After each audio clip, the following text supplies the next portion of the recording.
नमस्कार, जयसिंगपूर नगरी न्यूज मध्ये आपलं सहर्ष स्वागत। पाहूया आजच्या दिवसभरातील काही ठळक घडामोडी। आमच्या लोकांनी भरघोस मतदान केले। ज्या लोकांच्यावर आम्ही विश्वास ठेवला त्यांनी कुणीही आमचा विश्वासघात केलेला नाही। बजरंग खामकर, यड्रावकर असू दे, कडवी भाभी असू द्या, ह्या अधिक मताने निवडून येणार ही आमची अपेक्षा होती। त्या अपेक्षेप्रमाणे आम्हाला मतं पडल्या, त्याबद्दल आम्ही आमच्या 5 नंबर वॉर्डाच्या जनतेचा आभार मानतो। या निवडणुकीला सामोरे जात असताना काही माजी नगरसेवक असतील किंवा माजी नगरसेवक असतील, काही राजकारणी असतील, यांनी 5 नंबर वॉर्डामधील माजी नगरसेवक बजरंग खामकर यांच्यावर मोठ्या प्रमाणात आरोप केला होता। तरी त्या आरोपाला प्रत्युत्तर म्हणून जनतेने तुम्हाला भरघोस मतं दिले आहेत। त्या तुम्हाला आरोप केलेल्या लोकांच्या बद्दल तुम्हाला काय सांगायचं आहे? त्यांना उत्तर काय द्यायचं आहे?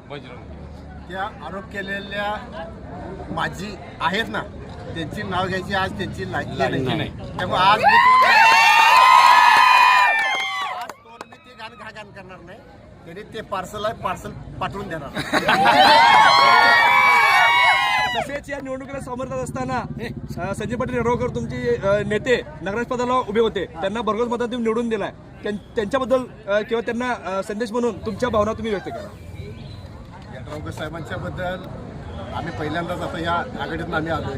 चंद्रकांत खामकर काका माझे त्यांच्या आघाडीत एकदा होते, आता त्यांनी एकदम प्रामाणिकपणे एकदम परफेक्ट आम्हाला साथ दिलेली आहे। आणि गाडी मात्र त्यांच्याबद्दल आणि राजेंद्रपती यड्रावकर साहेब आमदारांच्याबद्दल काही शंका नाही। आता त्यांचे शिलेदार येत आहेत, प्रकाश साहेब सगळे आहेत, संतोष आहेत, सगळी माणसं आहेत।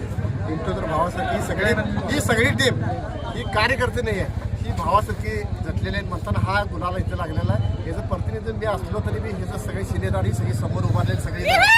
आमच्या जयसिंगपूर नगरी न्यूज चॅनलला लाईक करा, सबस्क्राईब करा आणि हो, स्क्रीनवर दिसत असलेला व्हॉट्सअप नंबर तुमच्या मोबाईलमध्ये ऍड करा। पाहत रहा जयसिंगपूर नगरी न्यूज चॅनल।